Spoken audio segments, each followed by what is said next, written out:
Pose four A moment. കാഴ്ച ഒരനുഗ്രഹമാണെന്ന് മനസ്സിലാക്കാൻ എല്ലാം ഞാൻ കാണുന്നു.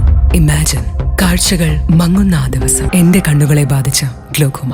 ഗ്ലോക്കോമയുടെ പ്രധാന ലക്ഷണങ്ങളിൽ ഒന്നാവാം കൂർക്കം വലി. വശങ്ങളിലെ കാഴ്ച മങ്ങി ഒരു കുഴലിലൂടെ പോലെയായി ചുരുങ്ങുന്നു. Treat early for glaucoma. Vazhani ഡാമിലെത്തുന്ന വിനോദസഞ്ചാരികളെ സ്വീകരിക്കാൻ ഇനി കുട്ടവഞ്ചി സവാരിയും തയ്യാർ. കാക്കിനിക്കാട് ട്രൈബൽ ഇക്കോ ഡെവലപ്മെന്റ് കമ്മിറ്റിയുമായി സഹകരിച്ചുകൊണ്ടുള്ള കുട്ടവഞ്ചി സവാരിയുടെ ഉദ്ഘാടനം മെയ് 22 വ്യാഴാഴ്ച വടക്കാഞ്ചേരി MLA സേവ്യർ ചിറ്റിലപ്പള്ളി നിർവഹിക്കും. കാക്കിനിക്കാട് ട്രൈബൽ ഉന്നതിയിലെ 9 ആദിവാസി കുടുംബങ്ങളിൽപ്പെട്ട പരിശീലനം ലഭിച്ച അംഗങ്ങളാണ് കുട്ടവഞ്ചി സവാരിയുടെ റൈഡർമാരാകുന്നത്. ഇവർക്ക് കഴിഞ്ഞ 20 ദിവസങ്ങളിലായി സുരക്ഷയും മുൻകരുതലുകളും മാർഗനിർദ്ദേശങ്ങളും സംബന്ധിച്ച സമഗ്രമായ ട്രെയിനിംഗ് നൽകിയിരുന്നു. തദ്ദേശീയ ജനവിഭാഗങ്ങളുടെ ജീവിതവും സംസ്കാരവും വനവുമായി ബന്ധപ്പെട്ട അറിവുകളുമായി ഇടപഴകാൻ സഞ്ചാരികൾക്ക് മികച്ച അവസരം കുട്ടവഞ്ചി സവാരി ഒരുക്കും. ആദ്യഘട്ടത്തിൽ 4 കുട്ടവഞ്ചികളാണ് സഞ്ചാരികൾക്കായി ഒരുക്കിയിരിക്കുന്നത്. ആവശ്യകത വർദ്ധിക്കുന്നതിനനുസരിച്ച് കൂടുതൽ എണ്ണം സജ്ജമാക്കും. 4 ടൂറിസ്റ്റുകൾ അടങ്ങുന്ന ഒരു സംഘത്തിന് 400 രൂപ മാത്രമാണ് ടിക്കറ്റ് നിരക്ക്. കുട്ടവഞ്ചികളിൽ ലൈഫ് ജാക്കറ്റ്, അടിയന്തര മെഡിക്കൽ കിറ്റ് എന്നിവയുണ്ടാകും.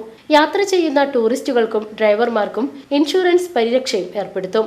ഇക്കോ ടൂറിസം പദ്ധതിയുടെ ഭാഗമായി പ്ലാസ്റ്റിക് പൂർണ്ണമായും ഒഴിവാക്കും. ഏപ്രിൽ 24 മുതൽ ട്രയൽ റൺ സംഘടിപ്പിച്ച് സുരക്ഷാ മുൻകരുതലുകൾ പൂർത്തിയാക്കിയാണ് പദ്ധതി ഉദ്ഘാടനത്തിന് ഒരുക്കിയിരിക്കുന്നത്. പീച്ചി വനവികസന ഏജൻസിയാണ് നിർവഹണ ഏജൻസി. വാഴാനി ടൂറിസം വികസനത്തിന്റെ തുടർഘട്ടങ്ങളിൽ കുട്ടവഞ്ചി സവാരിയോടൊപ്പം പ്രകൃതി നടത്തവും വന ഉൽപ്പന്നങ്ങളുടെയും കരകൗശല വസ്തുക്കളുടെയും വിപണനവും സംയോജിപ്പിക്കും. സംസ്ഥാന സർക്കാർ 5.99 കോടി രൂപ ചെലവഴിച്ച് നിർമ്മിക്കുന്ന സംഗീത ജലധാരയുടെ നിർമ്മാണം വാഴാനി ഡാം ഗാർഡനിൽ പുരോഗമിക്കുകയാണ്. തദ്ദേശീയ ജനവിഭാഗങ്ങളുടെ സാമൂഹ്യവും സാമ്പത്തികവുമായ ഉന്നമനവും സുസ്ഥിരമായ ഇക്കോ ടൂറിസം വികസനവും ലക്ഷ്യമിട്ടുകൊണ്ടാണ് ഈ പദ്ധതി നടപ്പിലാക്കുന്നതെന്ന് സേവ്യർ ചിറ്റിലപ്പള്ളി MLA പറഞ്ഞു.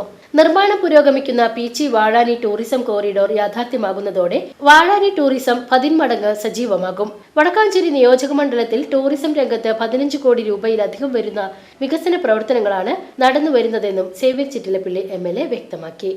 വാഴാനി ടൂറിസം കേന്ദ്രത്തിലെ ഒട്ടേറെ പദ്ധതികളാണ് ഈ കാലയളവിൽ നമുക്ക് ആരംഭിക്കാൻ കഴിഞ്ഞിട്ടുള്ളത്.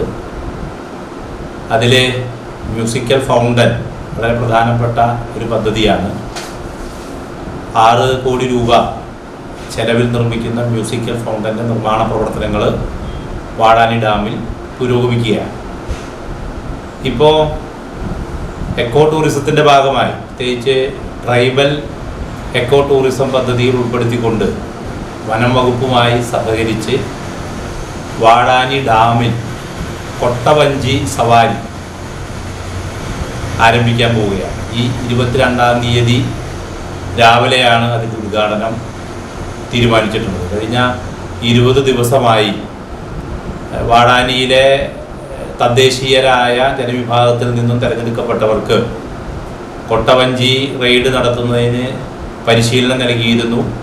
മറ്റ് സുരക്ഷാ ക്രമീകരണങ്ങളെ സംബന്ധിച്ചുള്ള പരിശീലനം നൽകിയിരുന്നു. അതിൻ്റെ അടിസ്ഥാനത്തിൽ 22-ാം തീയതി മുതൽ വാഴാനിയിലെത്തുന്ന വിനോദസഞ്ചാരികൾക്ക് ഡാമിൽ കൊട്ടവഞ്ചിയിൽ സഞ്ചരിക്കാനുള്ള അവസരം കൂടി ഒരുക്കുകയാണ്.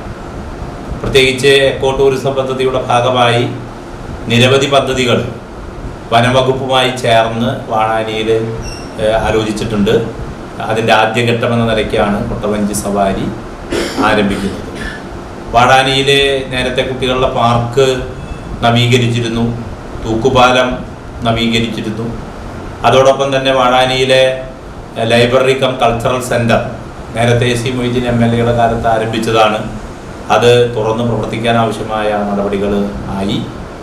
അതോടൊപ്പം തന്നെ വാഴാനിയിൽ കൺവെൻഷൻ സെൻറ്റർ എന്ന ആശയം നേരത്തെ ഇറിഗേഷൻ ഡിപ്പാർട്ട്മെൻറ്റിൻ്റെ അനുമതി ഇല്ലാതിരുന്നവ അനുമതി വാങ്ങിയെടുക്കാനും അതിൻ്റെ അടിസ്ഥാനത്തിൽ പുതിയ രീതിയിലുള്ള ആധുനിക രീതിയിലുള്ള ഒരു കൺവെൻഷൻ സെൻറ്റർ നിർമ്മിക്കുന്നതിന് വേണ്ടി PWD ആർക്കിടെക്ട് വിങ്, പ്രത്യേകിച്ച് ഡിസൈൻ വിങ് അതിൻ്റെ ഡിസൈൻ തയ്യാറാക്കിക്കൊണ്ടിരിക്കുകയാണ്.